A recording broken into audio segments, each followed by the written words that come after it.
Good evening, everyone. Good evening, and welcome to Chosen by God Ministries, where we are connecting you to God through His Word, His work, and His worship. And welcome to the first of our empowerment seminars that we will be hosting on the last Monday of every month.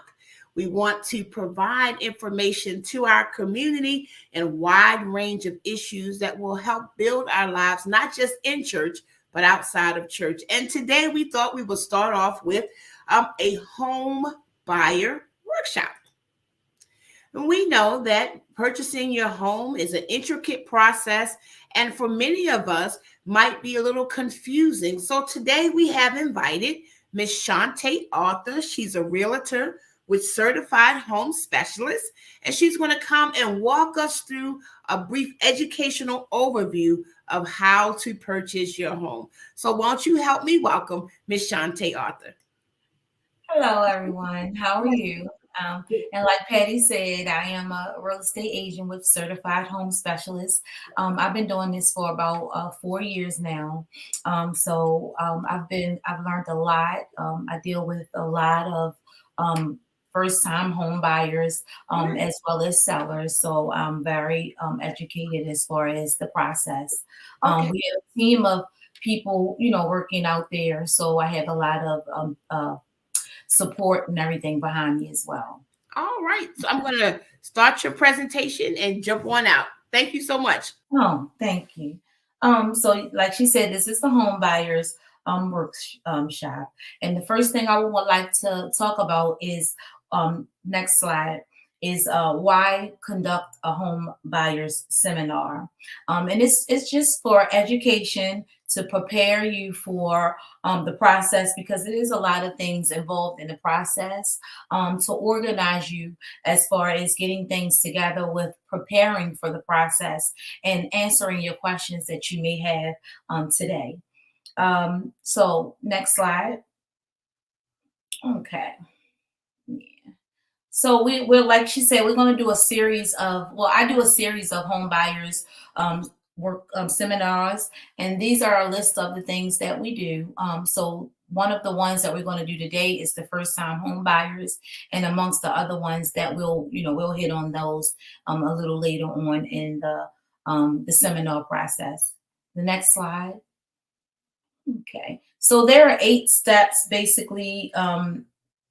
That's critical steps involved in the home buying process. The first step, next slide, is deciding to buy your home. So we're going to go through all of these steps from step 1 to step 8, and then hopefully it give you a lot of insight on where to start, how to prepare, what to look for, and things of that nature. Next slide. So the first we'll talk about is deciding to buy. Next. So congratulations, you've decided to buy. Deciding to buy is actually the next slide.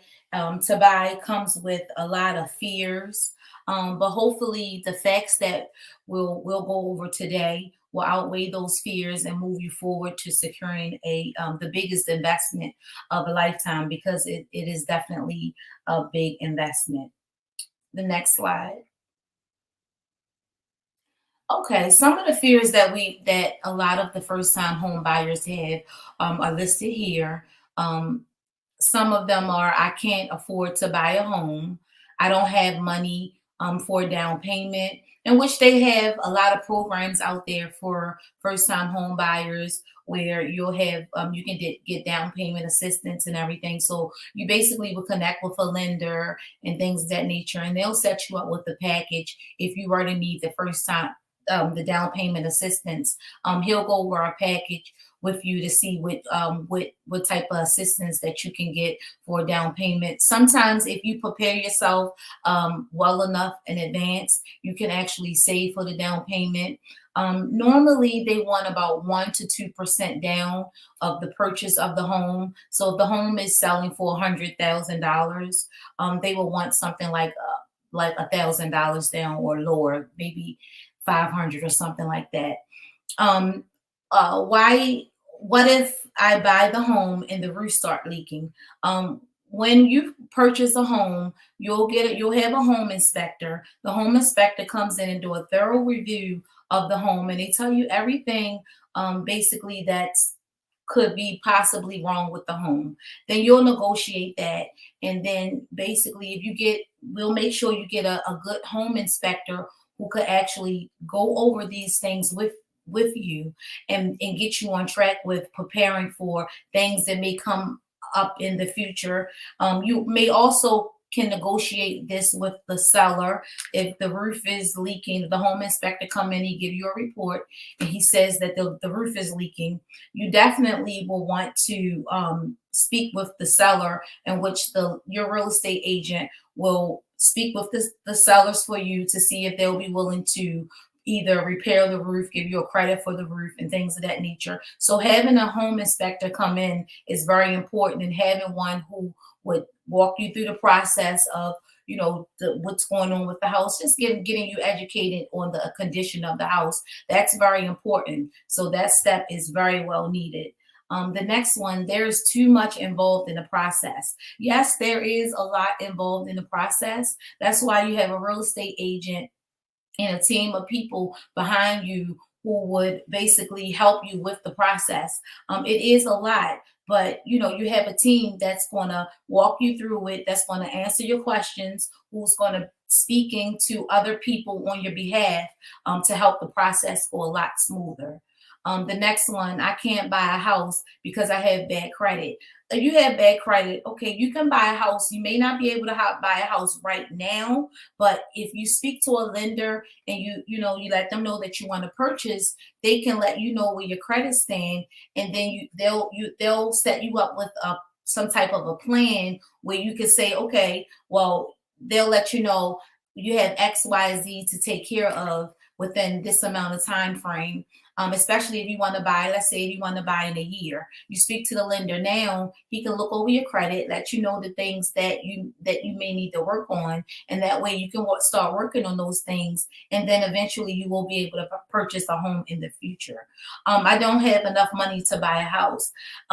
Everybody can buy a house. I mean, you may not be able to purchase a house where you want to live in a community for your first home, but if you work on it, your first home, a lot of people first homes may not be their dream home, but you can definitely work on that and then move forward with selling your home and then moving into your new home once you get established, maybe on your job, making more income and things of that nature. Next slide. These are some of the facts. Uh, Another one of the good reason as to buying a home is it's ready. It has ready cash in it. Sometimes when you're going through hardships, you may want to put your children through college, or you may even want to have some things fixed on your home. You can tap into the equity in your home to get cash out for large purchases. You can also get a home equity loan from your mortgage. So if you have like something as major as going on with the roof at any time, and you build equity up in your home, you can actually pull that equity out and get the home, redone, or the roof redone. That's a really good thing to be able to do, because you can't do that when you rent. More stable housing costs. When you purchase a home, as long as you have a fixed rate interest rate, then you shouldn't have to worry about your rent increasing every month, because rent increases every month. But when you have a mortgage, you won't have to worry about your mortgage increasing every month. So it helps with your bad credit, and it gives you the freedom to personalize your home the way you want it to be. So if you want to add something, if you want to take something off. So these are all of the facts and good reasons as to purchase a home, other than looking at it as such a big thing, a hard thing, it's too much to do, I don't have good credit and stuff like that. You can always build on it. The next slide. Okay, the second step is to hire a realtor. You want to hire a realtor because they'll be able to educate you on the process, educate you about the market. So when you see homes that you like, you can speak to a realtor because they'll be able to let you know if the home is even like the price range. They'll give you a CMA to make sure before you even put in an offer that that's the right price that you're paying for the home. Even though you'll get an appraisal later on down the line, you can still speak to a real estate agent because they can educate you on the market. Sometimes we have a seller's market. Sometimes we have a buyer's market. Depending on the market, depending on what kind of offer you're going to accept, depending on how swiftly, aggressively you have to put the offer in and have things ready to go. They analyze your wants and needs. So basically, they go over everything that you want to purchase in a home and they basically find that home for you. They can answer your questions quickly. You may see a home online and you may have a question about it and you want to quickly get it answered. You'll have a real estate agent there who can answer your questions quickly and get you in to also see the home quickly. They're able to guide you through the home that fits your criteria, and I went over that already. They'll be able to coordinate the work with other needed professionals. So it's a lot of people involved in this process. You have your lender, you have your title company, you have all of these people that's involved. So the real estate agent is make sure everybody is on board and connected with each other. So I may have to say something to your lender. I may have to send some paperwork over to your title company and things of that nature, and just speaking to your home, your home inspector and stuff like that. Next question. Next slide. I'm sorry. We'll negotiate on your behalf.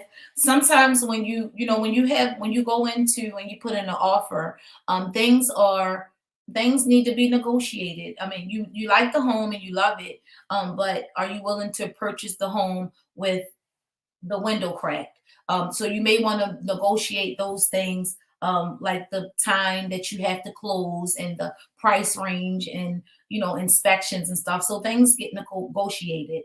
A real estate agent also keeps up with your paperwork and deadlines. So dealing with paperwork and as far as putting in the offer and the contract, there are deadlines that's embedded in the contract, and we keep up with that because that's a deal breaker, or that can kind of, if you lose track of the deadline, that can kind of put you in you can be in forfeiture. I'm sorry. You can be like kicked out of the contract or be in I can't get the words out. I'm sorry.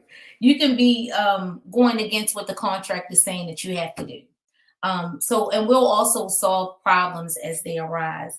Sometimes when you're going through different things with the contractor, with the seller and stuff like that, we'll come in and deal with problems and try to think of ways to get this deal taken care of. Next. Thoughts about hiring a realtor. A lot of people have thoughts about hiring a realtor. They're skeptical. Some people don't want to sign with the realtor. I don't want to hire a realtor because I don't want to sign. I will be obligated to purchase if I sign with the realtor. I don't have any money to hire a realtor and things of that nature. Well, the realtor get paid through the seller. The seller's agent pays the realtor, so you don't pay the realtor anything. At the end, the money gets dispersed accordingly to the contract of what everybody agreed upon. You won't be obligated to purchase a home just because you hire a realtor. You may not find a home. Things fall through. You can change your mind.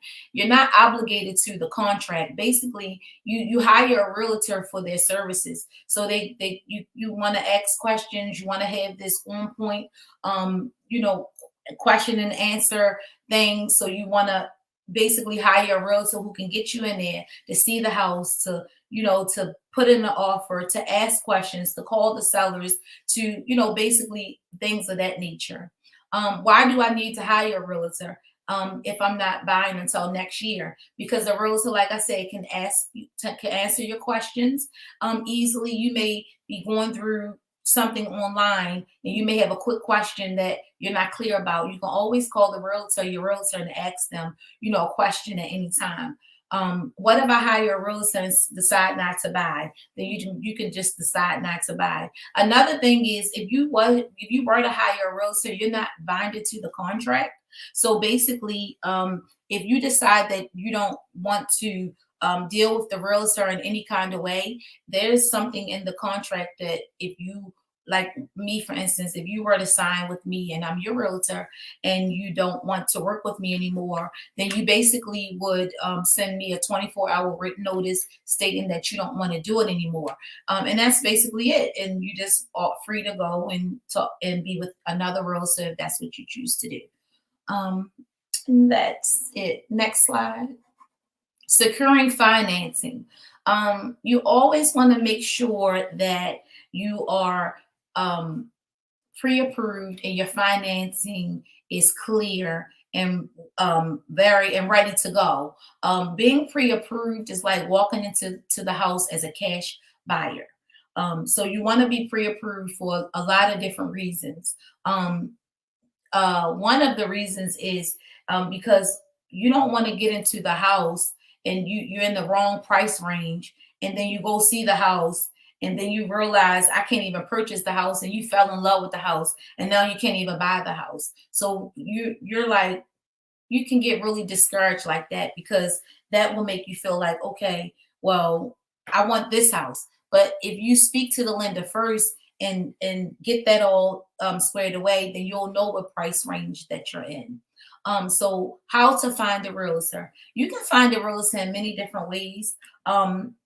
One of the ways is you can go through like a referral with your friends. A lot of your friends and family members have purchased, and they may have a good lender who they dealt with, who they can refer you to. And also your real estate agent can also refer you to a lender. I think you can go to the next slide. Let me see.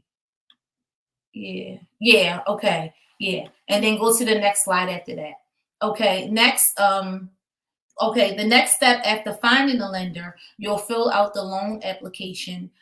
Each person had to fill out the loan application. You'll submit all the required items to the lender, and then determine what you want to pay and your loan options as far as a FHA, a conventional loan, and things of that nature. Submit to the lender an accepted purchase agreement. So once you have your pre-approval, you found the house, you would submit the purchase agreement to the lender so he can start doing the numbers and everything for you. You'll also get a appraisal and a title commitment before closing on the home, and you'll also be responsible for sending any of the funding to the lender at closing. Now you can go to the next slide. The significance of the pre-approval is you save time. The sellers will more likely entertain your offer, and you'll know how much house you can afford. You'll be able to make an offer quickly as well. Sometimes when you go into the house and you really like the house, and right now we're in the seller's market. So there's a lot of offers out there. So you have to be really aggressive. So you go in the house and you love the house and you want to put in an offer, but you haven't spoken to a lender. So you have to speak to a lender, and the lender has to get your documents, and then he has to put the stuff through. Then the underwriter has to approve it to give you the pre-approval letter. So that does take some time, and then let alone that the lender has other clients that he's dealing with. But if you already have that pre-approval letter already and you went in that house and you loved it, we can easily put in an offer just like that. Next slide. Prepare yourself, and these are the things to preparing yourself to submit to the lender. So these items are all the things that the lender will need, some of them, and then anything else, they'll communicate that with you. Whatever the lender needs, make sure you get that to them quickly as possible to get the process rolling and moving along. They like to when they ask for something, get it to them so they can get it to other people, the underwriters and everything. So the quicker you move, the quicker they move, and everything has to be on a move, let's get it rolling basis. That's just how it is. So I would suggest for you to always communicate with the lender, get the things over to the lender so we can get it rolling, because the pre-approval process is just the first start. You still have to get that full loan commitment from the underwriter, and that will all of the stuff that he's asking for may be required from them to move forward with your loan. The next slide. Shopping for a home. When shopping for a new home, don't be afraid to put in an offer on the very first house that you see. A lot of people go into the house and you may see a house and it may be the perfect house for you. It fits your criteria. It has everything in it that you want. Don't be afraid to say, this is the house for me. I want to make my offer. Because some people will say, well, no, I want to see what's more out there. And that's okay. But at that time, this is an aggressive market. If everything is in that house and that's what you want, don't be afraid to put in an offer on the very first house that you see, because that you could be missing up on a house that you really could have gotten, because somebody else is also out there looking at the same house and they'll be aggressive to put in an offer. So you want to wait until tomorrow, but when you wait until tomorrow, the person that saw it today, they're ready to go and they're putting it in. So when you come back tomorrow, the house is going to be off the market. Before requesting a home tour, do a drive-by. Drive around at night and in the daytime to see how the neighborhood looks at the different times. Because you want to make sure that you're living in a neighborhood. Sometimes you get different feels at night than when in the daytime. So you definitely want to make sure you're good with the community. Think of 3 things you must have in your new home. It's kind of hard when you're looking for a home. You'll see that it's hard to get every single thing in the house that you need. In the house that you want. I know that you're purchasing and it's a big purchase and everything, but you'll drive yourself crazy trying to get every single thing in the house. But if you just focus on 3 major things that you must have, then that'll make it a lot easier when making a decision. Keep in mind that your price range and your criteria determines your location. Even though you're in a specific price range, so you have a certain amount of money that the lender approved you for, but you want to move in a neighborhood where that's out of your price range, and you may not be able to afford it. So you have to basically start looking at different areas within the same look that you're looking for. But sometimes you can't get stuck on the area because it may not be in your price range. Even though a home is in your price range and it may meet your criteria, it still have to be approved with your loan package. So you may see a home that you really like, but if you have an FHA loan and they're only taking conventional loans because of or it may be sold as is, your loan officer may not agree with that, because an FHA loan don't normally take as is properties and fund them. So you will basically have to make sure that loan package is, if you're FHA, you want to make sure that a lot of the homes are very strict. FHA is very strict.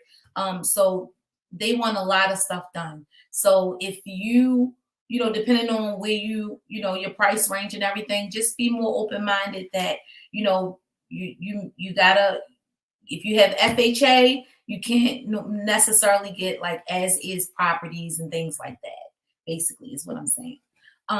Homes of your criteria can start looking the same. So basically, when you start touring homes, let's say in the Emerson Village community, a lot of these homes in this community look the same. You want to live here and you see the house across the street, and you want to see the house across the street. There are only going to be a couple differences between the two, because the houses are going to start looking the same, and that kind of gets discouraging, because then you start feeling like, dang, there's nothing like that out there for me. But if you go into the house and it feels good and it has everything that you need, but you have your 3 things picked out, but backyard really wasn't one of them, but it's not as long or as big as you like, but everything in the house is good, then you need to, make a decision based on those facts. The next slide. Submitting an offer. There are three components to submitting an offer. There are three components to submitting an offer, and it's misconception: price, terms, and location. Next step. The price misconception. When putting in an offer, buyers think that they're supposed to go low. You really have to know your market. Depending on what market you're in, it's gonna determine where you start. If you're in the seller's market like we're in now, it's not really a good idea to go low, because you have so many people that's bidding on the same house. And if you're low and you're starting low, and they have several people that's going high, then you kind of like get bidded out.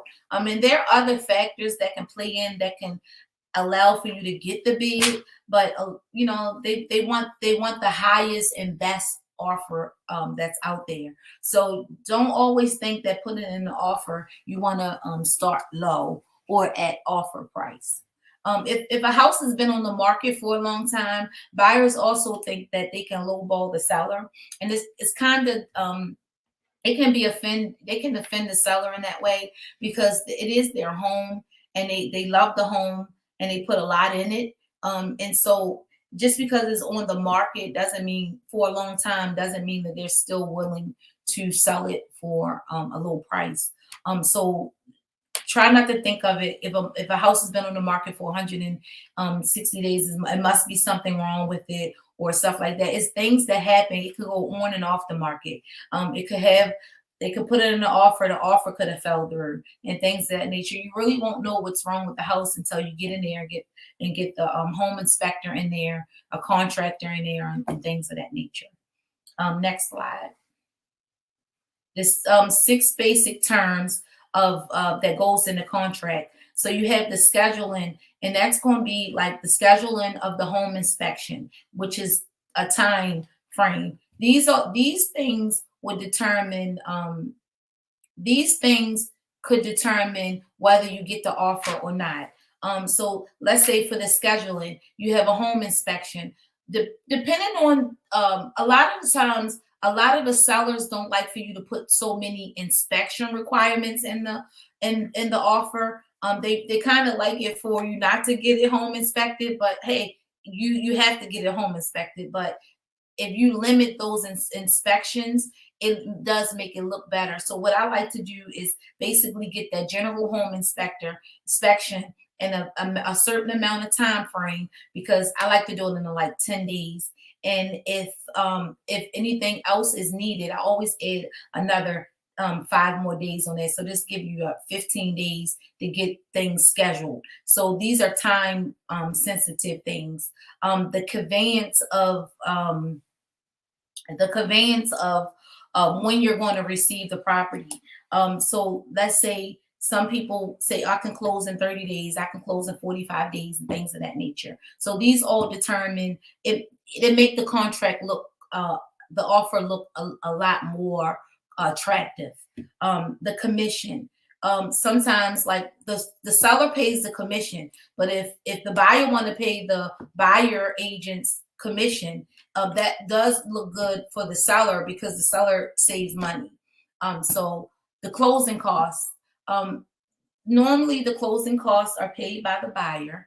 The seller you can ask the seller to pay the closing costs. But with a market like we're in now, is really uncommon. Not common for them to pay the cost, even though you can ask them. I mean, it's still your choice, but it doesn't really make the contract look that attractive. But then again, you could ask them. The home warranty. A lot of the sellers do pay for a home warranty for the buyer. So in that case, if that's a selling point. So if you were to ask them to say, well, are you willing to give my buyer a home warranty? That does take away from their money, and the sellers don't like that, and things of that nature. So these are all terms that's within the contract that can be negotiated. Then the earnest money deposit, which is the deposit that you have to put down in order to with your that goes will submit it with your offer. So the more money you put down, the more serious that the sellers think you are.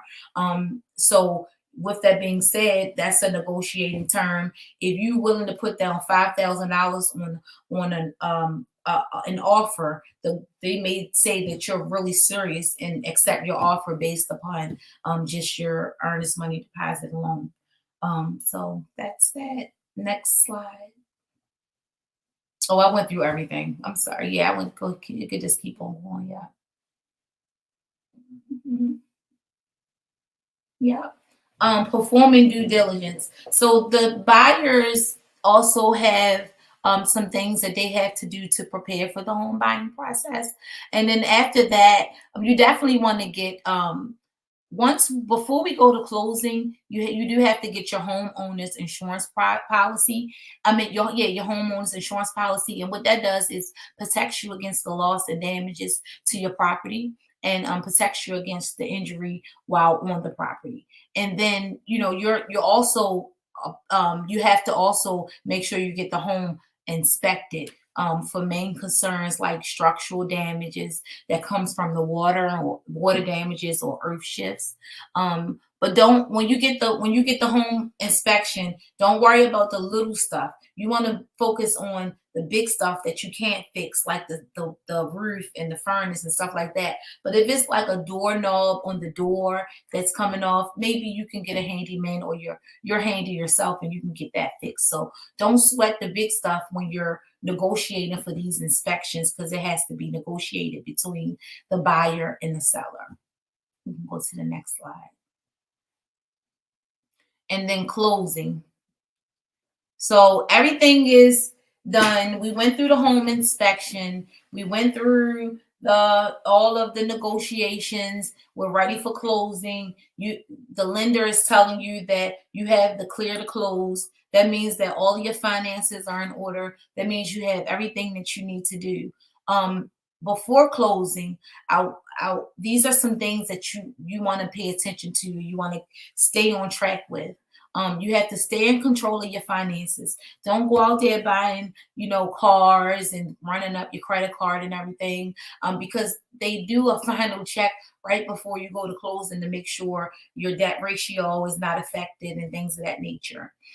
Return all phone calls and paperwork promptly to the lender. Sometimes they may ask for last minute things, last minute calls, last minute signatures. You want to get this stuff done so that we can, it doesn't hold up the process, because dates are involved. So if we have a close date for tomorrow and something needs to be done, it's not signed, and we can't wait. We have to wait till it gets signed before we go to close, and that pushed the date back, and then the sellers are upset, the buyers are upset, and things of that nature. So just get the things back promptly to the lender. Verify with the lender that all mortgage funding has been completed. Sometimes when you go through when you're in closing, you may need additional funding. So like what I like to do is have the buyer speak to the lender, and whatever money that they need to have transferred over, I'll do a wire maybe a day before, so that can already be sitting there. So then when it's ready to go through, all of the paperwork has gone through with the bank, and they can just wire it right on over. So you want to also receive your settlement statement, which is your HUD one. It has all of the information on there that you'll need. Everything about the loan, everything about the title, everything about what you paid. These are the numbers of what you'll be paying at the end of all of these fees. What would your mortgage end up being? Then you want to a couple days before closing, you can transfer the utilities over. And I like to help my buyers, let them know, what time and when is a good time to have everything transferred over. You don't want to do it too quickly, and then they get it transferred over, and you stop the service, and the person's still living in the house, and then the services are cut off because the deal might fall through and things of that nature. So I like to keep them informed on when to transfer the utilities over. You do have to show evidence of the homeowner's insurance. That's one of the things that you have to have. So the lender will request for you to send over that to them. And that's what I was talking about the transferring the certified funds at closing. I talked about that already. And then conducting a final walkthrough. You want to have a walkthrough before closing. I like to do it. Like I had one of my clients do it. One was it 2 hours before closing, just to make sure everything is there. We have all of the paperwork. I made sure that we had all of the paperwork that the home inspector and had said that what needed to be fixed. So the sellers and the buyers, we negotiated everything, and I had made sure that all of those items was fixed, and they had that paperwork at the walkthrough. I wanted to make sure all of the appliances were still there, and the house was in a condition that it was in before closing. So that's why you have to do a final walkthrough. So that's just some of the things you want to do. That's pre-closing verification. Next, protecting your investment. So protecting your investment. So at the end of all of this, you basically, if you're not getting a home warranty from the seller, you definitely want to protect your home all around. So with the home warranty, that protects you for big major situations that may happen. Like for instance, if your furnace go up, your roof leak, you have water, your basement start flooding and stuff like that. That's what the home warranty is. Then if you get the BGE home, that's for your appliances and everything, like your washer, your dryer, you might have a energy smart microwave or something like that, your stove, and those things go up. That takes care of that. So if you get the home warranty along with the BGE home, you'll have an all around protection of your home. Perform routine maintenance. Definitely make sure your gutters are clean, all of that. And it's certain things that you have to perform to make sure that your house is running. You don't want to let these things sit. And like sometimes if you have a basement and it has a bathroom there, and you're the only person that live there, you don't go there down in the basement often. You want to go down there and flush the toilet every once in a while, just to make sure things are flowing through, and just making sure that the gutters are clean, just performing those maintenances that you need before things get out of hand. So you want to watch for signs like leaks, damages, and wear and tear on certain things in your house, windows and cracks and stuff like that, and fix them early so that while it's small, so it won't turn into a bigger problem. Find contractors and have them on standby to help you with your home maintenance or remodeling your home. So you never know when things might happen. So if you have a contractor already on standby, and then you have the home warranty and things like of that nature, you can just get things done more quickly. Next slide. I think that was okay. Good home habits in general. Your list should include the following.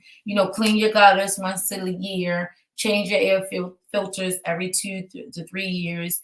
Have your heating and air conditioning professionally serviced once a year. And read your appliances manual. These are just some good things habits to keep doing every year, so that you'll be on top of managing your home.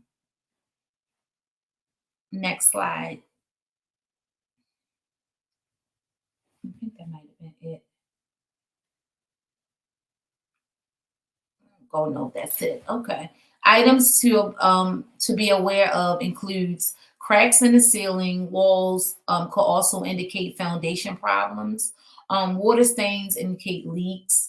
Eroded caulk around doors and windows can let in moisture, which can create mold. Faded or bulking shingles indicates roof is near the end. Tree branches scraping the roof can cause damages also. So these are some continued on good things that you can keep perform the habit on, in that way you'll already you'll be a good manager of your house.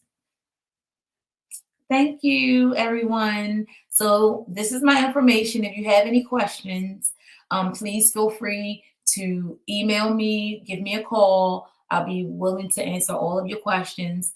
This is the first time I've done a Zoom online, so I hope I did good. I was kind of a little nervous, but if you want to sit down and you want to talk more in depth about the home buying process, just give me a call.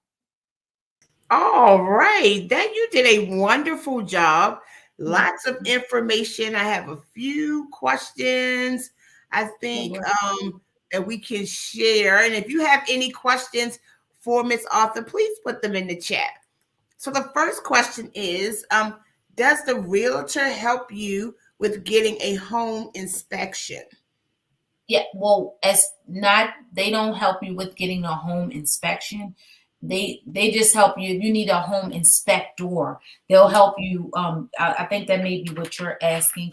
So yes, if you need a home inspector, I do have, or any realtor for that case, do have access to home inspectors who can help you with the process. Yes. Okay, great. Next question. What are some ways to make your contract attractive? I heard you say that a couple of times when you Yeah. were talking about it. So basically, when you put in an offer, they want the highest and best offer. A lot of the times, down like your down payment. That's a way to make your offer very attractive. Okay. So the more you put down, the more attractive it looks. As far as inspections, sometimes they like for you to waive inspections. I never agree with you waiving inspections. But there are a list of inspections. So instead of going through each one of them, you can pick the major ones. And the one I like to do is the structural one, because that tells you the foundation of the house, the water damage and everything. And then the home inspector also, he does other things when he's there. So he'll give you that report. So if, let's say, I give it another extra 5 days after the inspection, because say, for instance, if the home inspector come in and he says, because the home inspector that I use, he's also a mold inspector. So if he sees something up in the ceiling, he'll say, look, I can do this mold inspection because I see some things, that's going on. So that leads to other inspections. So opposed to me listening to the seller, I want this inspection done, I want that inspection done, I want this, I'll just do the general and let the home inspector guide me from that point on. Another thing is to make it attractive is price. Believe it or not, it's a seller's market. I had a person that wanted to put in an offer for a house. And I asked them what their maximum was. They went to the maximum, but they had somebody who went well above the maximum. So people are going over the asking price. So that's also a good way of making your offer attractive, is going over that asking price. Only problem with that is when you go through an appraiser. The appraiser he's going to do an appraisal on the house, and I don't care how over they are, the bank won't give you the money if their appraiser say it's not worth it. So in your case, if you really like the house, you have some people who don't care how much over it is. They're willing to pay out of pocket. Then that's something that you can do too. Yeah. That's interesting. Do certain loans require specific home inspections? You talked about the various types of loans. Some were stricter than others. Are there any specific home inspections with a particular loan package? No. Okay. Home inspection is just what it is. What it is. A home inspection is what it is. Everybody is not required. Some people don't want a home inspection, especially if the house is being sold as is. They don't get the home inspection. But if you have an FHA loan, if you come to me and you have an FHA loan, I'm going to recommend for you to get a home inspection. If you come to me and you're a VA, I'm going to recommend for you to get a home inspection. If you have a conventional home inspection. Now, if you have a conventional and you're doing as is, I'm not going to recommend for you to get a home inspection. You can. The reason why is because even though you may not ask the sellers to fix anything, the home inspector will at least tell you what's going on with the house, because you're purchasing that purchasing it as is. And you can use that list as educational purposes to say, okay, well, these are the things that I can work on the house, and I'll get somebody to fix them. So yeah. Okay. And what's the general time frame between an accepted contract and closing? 45 days. So 40. you gotta, yeah, because you gotta deal with you're dealing with so many. They want to, you got to get the paperwork down. Like the title company has to get that stuff down to the city. They have to make sure that there's no liens on the property. And dealing with the city, if you don't know anybody down there personally, a lot of these title companies do know people in the city, and everything. But if you don't, it can be a long process. So with that being said, because you have to deal, it's not like, okay, the loan officer also had to deal with the title, had to also deal with the underwriter. So you go to the loan officer, but you never see the underwriter. The underwriter is the people, the investors behind the banks who are giving the money to say whether or not you're a risk or not. Mhm. So depending on that, I would say a good 45 days. Okay. Um, 45 days. but with the cash, when you have cash, you can close like people have closed, like I've closed in 20 days, 15 days, and 20 days. So depending on certain things, when you're dealing with a bank, is different. It could be different time frame than dealing with cash. Okay. Okay. So Yeah. 45 days is just a general time frame people can think about. Yeah, and you were saying that that also makes the contract look attractive. So Okay. if I get in there, like I have a lender that I work with, and I like, the seller said that we have to close in 30 days. I give the lender the contract, and they want to close 15 days before. If we can get in there and I'm working with that lender and I'm getting that paperwork over, we can close in 30 days. That makes it look more attractive, because the seller is saying, okay, well, she can close, I can get my money and 15 days earlier, and then we can move to, so it kind of like, that makes it look a little bit more attractive also. Okay. All right. Well, I didn't see any additional comments or questions in our comment section, but the people were very appreciative of this information. Oftentimes, the home buying process can be very intimidating because if you don't know all of these steps, and what I loved about your presentation was that you gave us like a list of things to think about for pre-approval, a list of financial documents that you need to have on hand, a list of key terms to look at so we can understand what in the world is conveyance. Right. All of those terms in the contract. So when they start talking, you know what they're talking about and you can know how to plan. And I really like the end of it, because most sellers or real estate agents don't really tell you how to be a good manager of your home after you make this great big investment. How then do you manage that property effectively? So we appreciate you so much, Miss Arthur and Sister Arthur, for joining us on today. And we're going to have her back throughout the year to continue to help us in this process. And so please, we have her contact information. I'll put it back up on the screen one more time. Please, if you have any questions, concerns, she's a wealth of information. She's very open to answering questions, and she's going to tell you like it is. She's not going to beat around the bush. And it's very important when you're thinking about making this type of investment that you have someone that's going to give you the truth. And as she said, this is a seller's market. So you really need a realtor that's going to be in your corner. So this is very important during this particular market. So we want to thank you all for joining us on today for our first empowerment workshop, our home buyer workshop. If again, we are here to help you. We just want you to have all the information you need. That's as we close out Black History Month. One of the things that I know is that owning property and owning land was something they did not want to give to the slaves. And there's a reason why owning property and owning land is still very hard for some people and some communities to do, because home ownership is legacy and wealth building for your family. You can build a legacy and begin to build generational wealth with home ownership. So we thank you so much again, Sister Arthur, for joining us. Thank you for joining us on today, and we'll see you next time. Yeah.